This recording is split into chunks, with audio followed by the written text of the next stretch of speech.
لله رب العالمين والعاقبة للمتقين والصلاة والسلام على سيد المرسلين وعلى آله وأصحابه أجمعين أما بعد فأعوذ بالله من الشيطان الرجيم بسم الله الرحمن الرحيم إنما المؤمنون الذين إذا ذكر الله وجلت قلوبهم وإذا تليت عليهم آياته زادتهم إيمانا وعلى ربهم يتوكلون صدق الله العلي العظيم وصدق رسوله النبي الكريم ونحن على ذلك لمن الشاهدين والشاكرين والحمد لله رب العالمين. حاضرین جمعہ و معزز سامعین کرام، اللہ تبارک و تعالیٰ کا لاکھ لاکھ شکر احسان و کرم کہ اللہ تبارک و تعالیٰ نے نماز جمعہ ادا کرنے کے لیے ہم سب کو اپنے پاک گھر میں جمع فرمایا، اور بے پناہ درود و سلام آقا مدنی احمد مجتبیٰ محمد مصطفیٰ صلی اللہ علیہ وسلم اور ان کے مقدس ساتھیوں پر جن کے صدقے طفیل یہ دین یعنی دین اسلام ہم تک پہنچا۔ مزید اللہ تبارک و تعالیٰ سے دعا کہ اللہ تعالیٰ ہم سب کو چھوٹے بڑے سب کو عمل کرنے کی توفیق عطا فرمائے۔ میرے محترم بزرگ اور دوستو، آج کی اس جمعہ میں آپ حضرات کے سامنے زیادتی ایمان کے جو اسباب ہیں ان اسباب میں سے چند اسباب کو بیان کروں گا، یعنی ان اسباب کو بیان کروں گا جن کو عمل کرنے سے ایمان میں بڑھوتری ہوتی ہے اور ایمان میں زیادتی ہوتی ہے۔ ابھی میں نے آپ حضرات کے سامنے خطبے کے دوران سورۃ الانفال کی ایک آیت کریمہ تلاوت کی ہے۔ اللہ تبارک و تعالیٰ نے اس آیت کریمہ کے اندر اہل ایمان کے کچھ نمایاں صفات کا تذکرہ فرمایا ہے۔ فرمایا انما المؤمنون الذین اذا ذکر اللہ وجلت قلوبهم۔ فرمایا کہ ایمان کی پہچان کیا ہے، ایمان کی شناخت کیا ہے۔ فرمایا کہ ایمان والے وہ شخص ہے کہ جب ان کے سامنے اللہ تبارک و تعالیٰ کا تذکرہ کیا جائے کہ ان کے دل کانپ اٹھتے ہیں، تھرا اٹھتے ہیں، یعنی وہ ڈر جاتے ہیں۔ آگے فرمایا وَإِذَا تُلِيَتْ عَلَيْهِمْ آيَاتُهُ زَادَتْهُمْ إِيمَانًا، اور جب رب کی آیتیں ان کے سامنے پڑھی جاتی ہے، رکھی جاتی ہے، تو ان کے ایمان میں اضافہ ہوتی ہے، زیادتی ہوتی ہے۔ وَعَلَىٰ رَبِّهِمْ يَتَوَكَّلُونَ، اور آگے فرمایا کہ اہل ایمان کا پہچان یہ ہے کہ اپنے تمام معاملات میں وہ اپنے رب پر بھروسہ کرتے ہیں، اپنے رب پر بھروسہ رکھتے ہیں۔ تو میرے محترم بزرگ اور دوستو، اس آیت کریمہ میں اللہ تبارک و تعالیٰ نے اہل ایمان کے چند تین نمایاں صفات کا تذکرہ کیا۔ فرمایا کہ سب سے پہلی بات تو یہ ہے کہ انسانوں کا دل، مسلمانوں کا دل اللہ تبارک و تعالیٰ کی عظمت سے سرشار رہتے ہیں، معمور رہتے ہیں، جس کی بنیاد پر جب اللہ تبارک و تعالیٰ کی عظمت کا تذکرہ ان کے سامنے کی جاتی ہے، رکھی جاتی ہے، تو ان کے دل کانپ اٹھتے ہیں، تھرا اٹھتے ہیں، یعنی وہ ڈر جاتے ہیں۔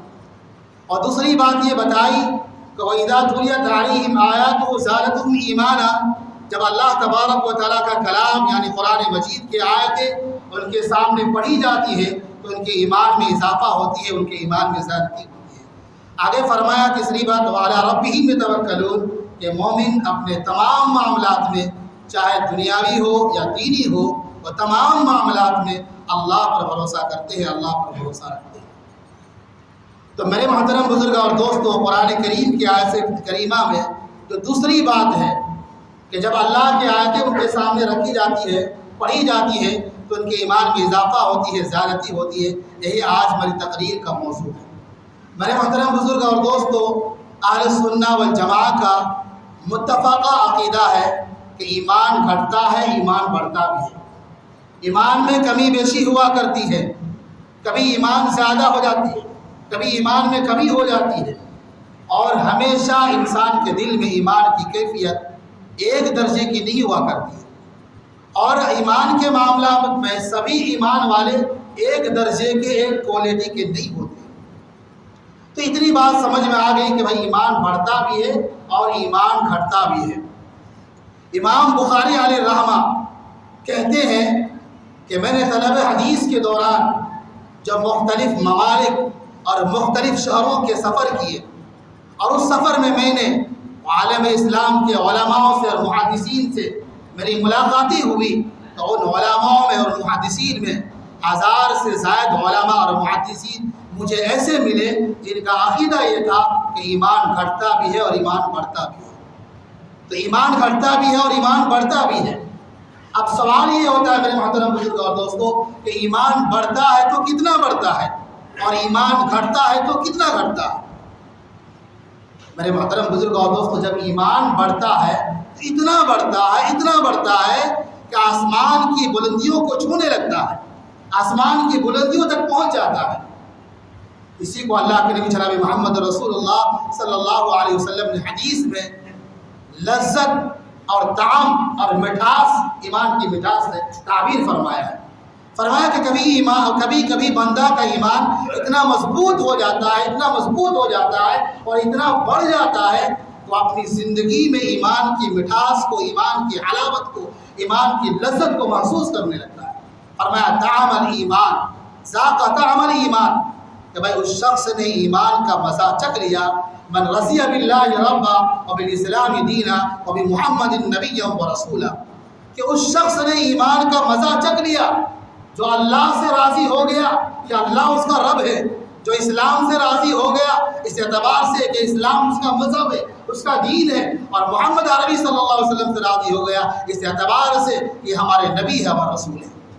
اللہ کے نبی صلی اللہ علیہ وسلم کی حدیث بتاتی ہے کہ ایک آدمی اللہ پر ایمان لانے کے بعد اور اسلام کو اپنا مذہب مان لینے کے بعد اور نبی کریم صلی اللہ علیہ وسلم کا اپنا رہبر اور رہنما تسلیم کر لینے کے بعد اگر وہ پوری طرح خوش ہو جائے، پوری طرح مطمئن ہو جائے تو ایمان کے ایسے بلندیوں پہ وہ پہنچ جاتا ہے کہ اپنی زندگی میں وہ ایمان کی مٹھاس کو، ایمان کی لذت کو محسوس کرنے لگتا ہے۔ اس آدمی کو تلاوت کرنے میں مزہ آتا ہے، نماز پڑھنے میں مزہ ملتا ہے، ذکر و اذکار کرنے میں مزہ ملتا ہے، تسبیح و تحلیل میں مزہ ملتا ہے، صدقہ و خیرات کرنے میں مزہ ملتا ہے، اللہ کے حقوق کو ادا کرنے میں مزہ ملتا ہے، اللہ کے بندوں کے حقوق کو ادا کرنے میں مزہ ملتا ہے، اللہ کے حکام کی پابندی کرنے میں مزہ ملتا ہے، اور اللہ کی نافرمانیوں سے بچنے میں اسے مزہ ملتا ہے۔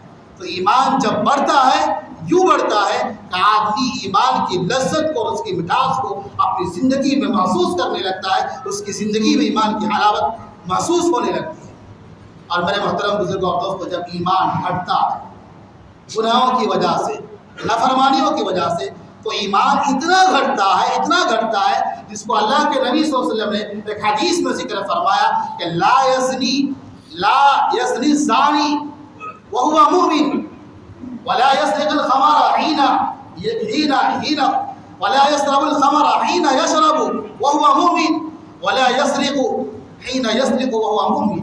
اللہ کے نبی نے فرمایا کہ جب ایمان والے کا ایمان گھٹتا ہے، اتنا گھٹتا ہے کہ جب زانی زنا کرتا ہے اس وقت وہ ایمان والا نہیں رہتا ہے، ایک چور جب چوری کرتا ہے اس وقت وہ ایمان والا نہیں رہتا ہے، ایک شرابی جب شراب پیتا ہے اس وقت وہ ایمان والا نہیں رہتا ہے، ایک لوگوں کا مال لوٹنے والا جب مال لوٹتا ہے، زمین و جائیداد کو ہڑپتا ہے تو اس وقت وہ ایمان والا نہیں رہتا ہے۔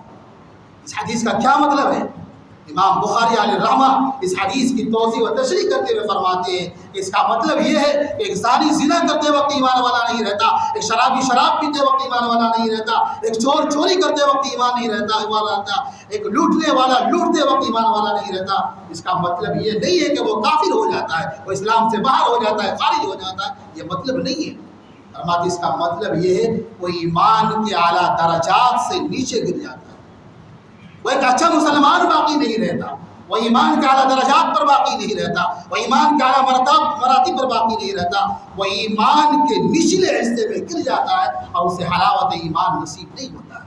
نماز پڑھے تب بھی مزہ نہیں، چھوڑے دوسرے کام جو شیطانی کام ہے، لغویات کام ہے، فضول کام ہے، ان کاموں میں ان کو مزہ ملتا ہے، جو اللہ کے احکامات ہیں، جو کامیں ہیں ان کو کرنے میں ان کو مزہ نہیں ملتا ہے۔ تو ایمان جب گھٹتا ہے، اتنا گھٹتا ہے کہ وہ حلاوت ایمان سے محروم رہ جاتا ہے، اور جب ایمان بڑھتا ہے، اتنا بڑھتا ہے کہ اسے اپنی زندگی میں حلاوت ایمان وہ نصیب ہوتا ہے اور وہ محسوس کرنے لگتا ہے۔ تو میرے محترم بزرگ اور دوستو، یہ بات سمجھ میں آ گئی کہ بھائی ایمان بڑھتا بھی ہے اور ایمان گھٹتا بھی ہے۔ اب سوال یہ ہوتا ہے کہ بھائی ایمان کیسے بڑھتا ہے اور ایمان کیسے گھٹتا ہے؟ علماء کرام نے اس کا مختصر الفاظ میں یہ جواب دیا ہے کہ یزید بالطاعۃ الرحمن وینقص بالطاعۃ الشیطان، کہ رحمان کی اطاعت کرنے سے، اللہ کی بندگی کرنے سے، اللہ کے حکام کی پیروی کرنے سے ایمان بڑھتا ہے۔ جو آدمی جتنا زیادہ اللہ کی اطاعت کرے گا، اللہ کی بندگی کرے گا، اللہ کے حکام کے مطابق زندگی گزارے گا، اس کا ایمان اتنا ہی زیادہ بڑھتا چلا جائے گا۔ اور جو آدمی شیطان کی اطاعت کرے گا، شیطان کی پیروی کرے گا، خواہشات کے مطابق زندگی گزارے گا، اللہ کے حکام کو ٹھکرا کر جو ہے شیطان کی پیروی کرنے لگے گا، اس کا ایمان گر جاتا ہے، اور اتنا گر جاتا ہے تو آدمی صرف اصل ایمان پر، جو مسلمان گھر میں پیدا ہوا ہے، اس ایمان پر وہ باقی رہتا ہے۔ تو اللہ کی اطاعت سے، اللہ کی بندگی سے ایمان بڑھتا ہے، اللہ کے احکامات کو چھوڑ کر شیطان کی اتباع پیروی کرنے سے جو ہے ایمان گھٹتا ہے۔ قرآن و حدیث کا جب مطالعہ کرتے ہیں تو قرآن و حدیث میں اللہ تبارک و تعالیٰ نے، اللہ کے پیارے حبیب صلی اللہ علیہ وسلم نے بہت سارے اسباب بتاتے ہیں۔ اگر ہم اور آپ ان اسباب کو اپنی زندگی میں لائیں گے، ان اسباب پر عمل کریں گے، تو ہم بھی اپنے ایمان کو بڑھا سکتے ہیں، اور ہم بھی اپنے ایمان کا اعلیٰ درجات پر جو ہے فائز ہو سکتے ہیں۔ تو آئیے آج کی جمعے کے خطبہ میں ہم اور آپ چند ایسے اسباب پر غور و فکر کریں، جن اسباب کو عملی جامہ پہنانے سے ہم اپنے ایمان کو بڑھا سکتے ہیں اور اپنے ایمان کے اعلیٰ درجات پر جو ہے فائز ہو سکتے ہیں۔ تو میرے محترم بزرگ اور دوستو، اس سلسلے میں سب سے بنیادی اور اہم بات یہ ہے کہ جس کو اپنانے سے، کرنے سے ایمان میں بڑھوتری ہوگی، ایمان میں زیادتی ہوگی، وہ یہ ہے کہ بھائی اللہ کی معرفت حاصل کرو، اللہ کی معرفت حاصل کرو۔ جو آدمی جس قدر جتنا زیادہ اللہ کی معرفت حاصل کرے گا، اللہ کو جانے گا، اللہ کو پہچانے گا، اس کا ایمان اتنا ہی زیادہ بڑھتا چلا جائے گا۔ اللہ کی معرفت کیسے حاصل ہوگی؟ اللہ کے ناموں سے۔ اللہ کے جو اسماء الحسنہ 99 نام ہیں، ان ناموں کو یاد کر لینا چاہیے، ان ناموں کے معنی مفہوم کو یاد کر لینا چاہیے، اس کو اپنے دل میں بیٹھانا چاہیے۔ اس سے اللہ کی معرفت حاصل ہوگی اور آٹومیٹک ایمان میں بڑھوتری ہوگی۔ من کان باللہ یعرف کان به اقوم۔ اسلاف کہا کرتے تھے کہ جو اللہ کو جتنا زیادہ جانے گا، پہچانے گا اپنی علمی صلاحیتوں کی بنیاد پر، وہ اتنا زیادہ اللہ تبارک و تعالیٰ سے ڈرے گا۔ تو ایمان کی بڑھوتری کے جو اسباب ہیں بہت سارے ہیں، ان میں سے پہلی اور بنیادی سبب یہ ہے کہ اللہ کی معرفت حاصل کرو۔ اللہ کی معرفت حاصل کہاں ہوگی؟ اللہ کے جو نام ہے ان ناموں کے صفات پر جو ہے غور و فکر کرو، اس سے ایمان میں بڑھوتری ہوگی۔ دوسری صفت جو بڑھوتری ایمان کی ہے، زیادتی ایمان کی ہے، وہ میرے محترم بزرگوں اور دوستوں، وہ خود اللہ تبارک و تعالیٰ کا کلام یعنی قرآن مجید ہے۔ قرآن مجید سے ہمارا لگاؤ ہو، قرآن مجید سے ہمارا تعلق مضبوط ہو۔ قرآن مجید سے جتنا زیادہ ہمارا تعلق ہوگا، اللہ کا فرمان ہے، اللہ کا وعدہ ہے، تو اس کا ایمان اتنا زیادہ بڑھے گا۔ میں نے خطبہ کے دوران آپ کے سامنے آیت پڑھی جس کے ایک جز یہ ہے وَإِذَا تُلِيَتْ عَلَيْهِمْ آيَاتُهُ زَادَتْهُمْ إِيمَانًا، کہ جب ان کے سامنے قرآن کی آیتیں پڑھی جاتی ہے، ان کے سامنے قرآن کی آیتیں رکھی جاتی ہے، تو ان کی ایمان میں آٹومیٹک بڑھتی اور اضافہ ہوتی چلی جاتی ہے۔ مکی زندگی کے حالات و واقعات کو پڑھیے، آپ مدینی زندگی کے حالات و واقعات کو پڑھیے۔ جبریل امین صبح و شام آسمان سے اترا کرتے تھے اور نئے نئے پیغام لے کر، نئی نئی وحی لے کر، نئی نئی صورتیں لے کر، نئی نئی آیتوں کو لے کر صحابہ کرام رضوان اللہ اجمعین ان آیتوں کو سن کر، ان صورتوں کو سن کر، پڑھ کر ان کا ایمان کا کیا کیفیت، کیا عالم تھا، خود اللہ تعالیٰ نے قرآن مجید کے اندر بیان فرمایا۔ کیا فرمایا؟ وَإِذَا مَا أُنزِلَتْ سُورَةٌ فَمِنْهُمْ أَيُّكُمْ زَادَتْهُ هَٰذِهِ إِيمَانًا فَأَمَّا الَّذِينَ آمَنُوا فَزَادَتْهُمْ إِيمَانًا۔ اللہ تعالیٰ نے کہا کہ جب صحابہ کرام پیارے نبی صلی اللہ علیہ وسلم کی زبان قرآن مجید کو سنا کرتے تھے اور پڑھا کرتے تھے تو اس کے ایمان اتنا بڑھ جاتا تھا کہ منافقین مذاق میں کہا کرتے تھے أَيُّكُمْ هَٰذِهِ زَادَتْهُ إِيمَانًا، کہ بھائی قرآن کو سننے کے بعد کس کے ایمان میں اضافہ ہوگا، کس کے ایمان میں بڑھوتری ہوگا؟ اللہ تعالیٰ نے فرمایا فَأَمَّا الَّذِينَ آمَنُوا فَزَادَتْهُمْ إِيمَانًا، کہ قرآن سے اہل نفاق کو فائدہ پہنچے نہ پہنچے، اہل ایمان کی ایمان میں بڑھوتری ہو یا نہ ہو، منافقین کو جو ہے ایمان کی توفیق ملے چاہے نہ ملے، اہل ایمان کا ایمان قرآن پڑھنے سے، قرآن سے لگاؤ رکھنے سے ضرور بڑھتا ہے۔ تو میرے محترم بزرگوں اور دوستوں، جو دوسری سبب ہے ایمان کی بڑھوتری کی، ایمان کی اضافے کی، وہ یہ ہے کہ قرآن مجید سے ہمارا لگاؤ ہو، قرآن مجید سے ہمارا رشتہ اور تعلق ہو۔ اگر ہم اپنے ایمان کی مضبوطی چاہتے ہیں، اپنے ایمان کی سلامتی چاہتے ہیں، اپنے ایمان کی حفاظت چاہتے ہیں، اپنے ایمان کی برکت چاہتے ہیں، اپنے ایمان کے اضافے چاہتے ہیں، تو میرے محترم بزرگوں اور دوستوں، قرآن کریم سے جڑ جاؤ۔ صحابہ کرام کا قرآن پڑھنے کے بعد اس طرح ایمان و یقین کا عالم یہ ہوتا تھا کہ صحابہ کرام خود کہا کرتے تھے کہ قرآن کو پڑھ کر قرآن کو سن کر جو یقین اور جو ایمان ہم نے بنا لیا ہے، اگر غیب کے پردے کو ہٹا لیا جائے، جنت دوزخ کے پردے کو ہٹا لیا جائے اور ہم اپنی آنکھوں سے جنت و دوزخ کو دیکھنے لگے، تب بھی ہمارے ایمان اور یقین میں کوئی اضافہ، کوئی بڑھوتری نہیں ہوگی۔ تو قرآن آپ کے ایمان کو بڑھائے گا، یہ اللہ کا فرمان ہے۔ آپ قرآن سے جڑ جائیے۔ سلف صالحین کہا کرتے تھے کہ جب اللہ تبارک و تعالیٰ کی بات کو سننے کا دل میں شوق ہوتا، جذبہ ہوتا، تو فوراً وضو کر کے بیٹھ جاتے، قرآن کریم کو پڑھنے لگ جاتے۔ اور جب میں اپنی بات رب کو سنانے کا من کرتا، اپنی بات رب کو سنانے کی چیز چاہتا، تو میں نماز میں کھڑا ہو جاتا۔ نماز کیا ہے؟ بندے اور رب کے درمیان ایک مناجات ہے، سرگوشی ہے، ہم کلامی ہے۔ تو میرے محترم بزرگ اور دوستوں، میں کہوں گا آپ حضرات سے کہ جو قرآن پڑھنا نہیں جانتے ہیں، چاہے وہ جس عمر کے مرحلے میں ہو، 40 سال، 50 سال، 60 سال، جس عمر کے مرحلے میں ہو، آپ قرآن کو سیکھنے کی ٹھان لیجیے آج کی جمعہ کہ میں قرآن کریم کو سیکھ کر رہوں گا۔ اللہ کے نبی نے فرمایا ماں کی گود سے لے کر قبر تک طالب علم کا زمانہ رہتا ہے۔ جو آدمی دین نہیں جانتا ہے اسے دین کو سیکھنا چاہیے۔ تو لہٰذا جو قرآن پڑھنا نہیں جانتا ہے، میرے محترم بزرگوں اور دوستوں، قرآن کو سیکھو، قرآن کو سمجھو، قرآن کا رشتہ لگاؤ، اس سے ایمان بڑھے گا۔ قرآن پڑھنے سے ایمان بڑھتا ہے، قرآن سننے سے ایمان بڑھتا ہے، قرآن سمجھنے سے ایمان بڑھتا ہے، قرآن میں غور و فکر کرنے سے ایمان بڑھتا ہے، قرآن کے اندر تدبر اور غور و فکر کرنے سے ایمان بڑھتا ہے۔ قرآن سے آپ جڑو گے، قرآن آپ کو اپنے رب سے جوڑ دے گا۔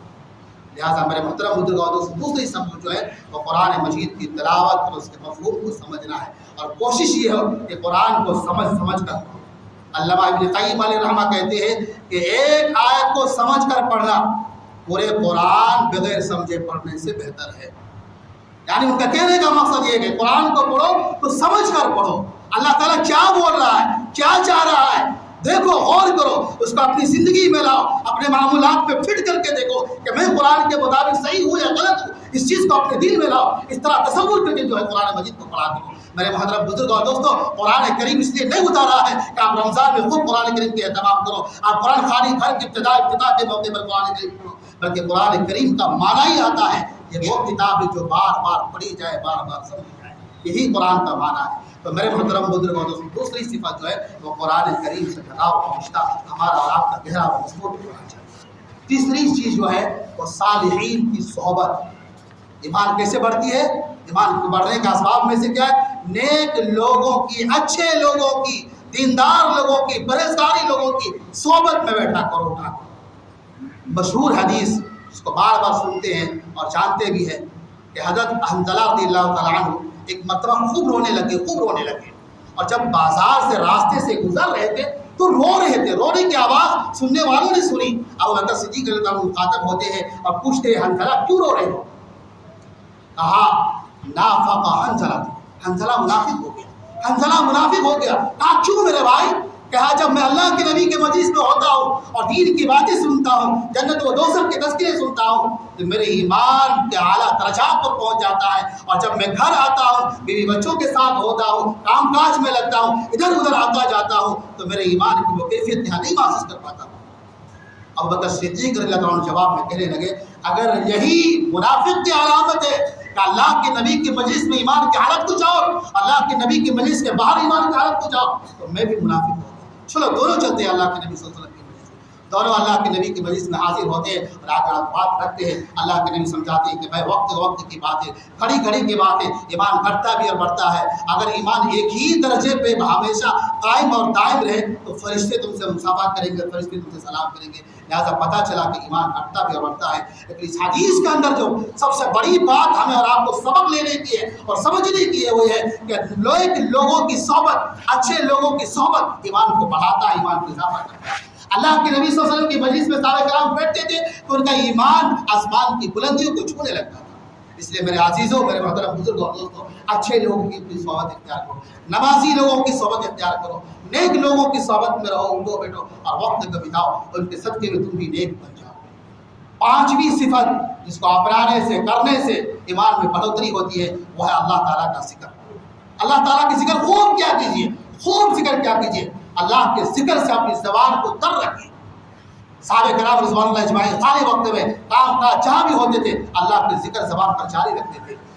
معاذ بن جبل رضی اللہ عنہ بار بار ہے جب غفلت کی طاری ہو جاتے دنیا کا رجحان دل میں زیادہ آ جاتا اور دین کا رجحان کم ہو جاتا وہ ڈھونڈتے رہتے صحابہ کرام کو جس سے بھی ملاقات ہوتی ان سے کہتے آؤ تھوڑی دیر ہم دونوں بیٹھ جاتے ہیں اور بیٹھ کر ایمان کا تذکرہ کریں گے اللہ کا ذکر و اذکار کریں گے. بہت سارے صحابہ کے بارے میں آتا ہے. حضرت معاذ بن جبل رضی اللہ عنہ نے جو ہے ہلال بن امیہ سے کہتے ہیں, حضرت عبداللہ بن مسعود رضی اللہ عنہ جو ہے علقمہ رضی اللہ عنہ سے کہتے ہیں کہ آؤ تھوڑی دیر بیٹھتے ہیں اور ایمان کا تذکرہ کرتے ہیں, اللہ کا ذکر و اذکار کرتے ہیں. تو اللہ کے ذکر و اذکار سے ایمان میں بڑھوتری ہوتی ہے, ایمان میں اضافہ ہوتا ہے. اگر ایمان میں اضافہ چاہتے ہو, ایمان کے اعلیٰ درجات پر فائز ہونا چاہتے ہو تو اپنی زبان کو ذکر سے تر رکھنا. چھٹا صفت میرے محترم بزرگوں اور دوستو یہ ہے جس سے ایمان بڑھتا ہے, وہ ہے فجر اور عشاء کی نماز مسجد میں آ کر باجماعت کرنا. اللہ کے نبی جناب محمد رسول اللہ صلی اللہ علیہ وسلم نے فرمایا کہ فجر اور عشاء کی نماز منافقین پر بھاری ہے, مشکل ہے, لیکن اگر منافق کو معلوم ہو جائے, انہیں پتہ چل جائے فجر کی نماز کا کیا ثواب ہے, عشاء کی نماز کا کیا ثواب ہے, اللہ کے نزدیک کیا اہمیت ہے, تو اگر انہیں سرین کے بل یا پیٹ کے بل گھسٹ کر بھی آنا پڑے تو وہ آئیں گے نماز میں شریک ہو کر نماز ادا کریں. یہ ثواب ہے, یہ فضیلت ہے فجر اور عشاء کی نماز کی پابندی کی. بڑے افسوس کی بات ہے جو لوگ نماز سے دور ہے وہ تو ہے, لیکن جو نمازی ہے اپنے آپ کو نمازی تصور کرتے ہیں ان کا بھی خیال یہ ہے وہ بھی فجر کی نماز میں پابندی سے نہیں آیا کرتے. میرے محترم بزرگ اور دوستو, فجر کی نماز میں حاضری دو, اس سے ایمان آپ کا بڑھے گا, ایمان آپ کا اضافہ ہوگا. چھٹی صفت وقت ہو گیا ہے, وہ یہ ہے میرے محترم بزرگ اور دوستو جس سے ایمان بڑھوتری ہوتے ہے اللہ کی اطاعت و بندگی سے. انسان ہے اتار چڑھاؤ ہوتے رہتا ہے, کمی بیشی آتے رہتا ہے, اپنے آپ کو نماز سے جوڑو, اپنے آپ کو اللہ کی بندگی سے جوڑو, اللہ کی اطاعت سے جوڑو, اس سے آپ کا ایمان بڑھے گا. اور جب ایمان بڑھتا ہے تو آدمی کو دیگر نیک کاموں کی کرنے کی توفیق ملتا ہے, کرنا نصیب ہوتا ہے, کرنا آسان ہوتا ہے. اور جب آدمی دور بھاگتا ہے تو اس کے لیے کرنا مشکل اور دشوار ہو جاتا ہے. اس لیے میں آپ حضرات سے گزارش کروں گا کہ یاد کر کے جاؤ کہ میں خود بھی نماز کی پابندی کروں گا, اپنے گھر والوں کو بھی نماز کی پابندی کرنے کی جو ہے تلقین کروں گا, انہیں ڈانٹوں گا, سمجھاؤں گا.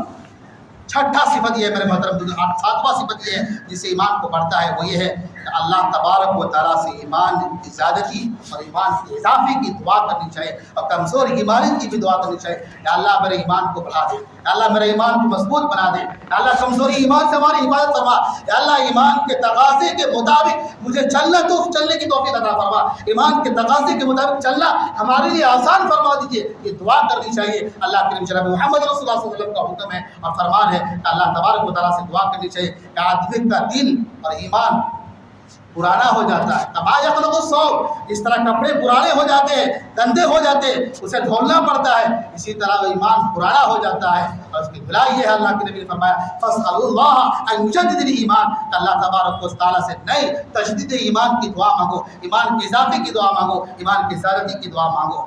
حضرت عبداللہ ابن مسعود رضی اللہ عنہ, اللہ تبارک و تعالیٰ کام بھی اچھا, ساری چیز اچھی, اس کے باوجود اللہ تبارک و تعالیٰ سے دعا کرتے ہیں اللہم زدنا ایمانا و یقینا و فقہا, یا اللہ ہمارے ایمان میں اضافہ فرما, ہمارے ایمان میں زیادتی فرما, ہمارے یقین میں اضافہ فرما, ہمارے یقین میں زیادتی فرما, اور ہمیں علم کی سمجھ بوجھ عطا فرما.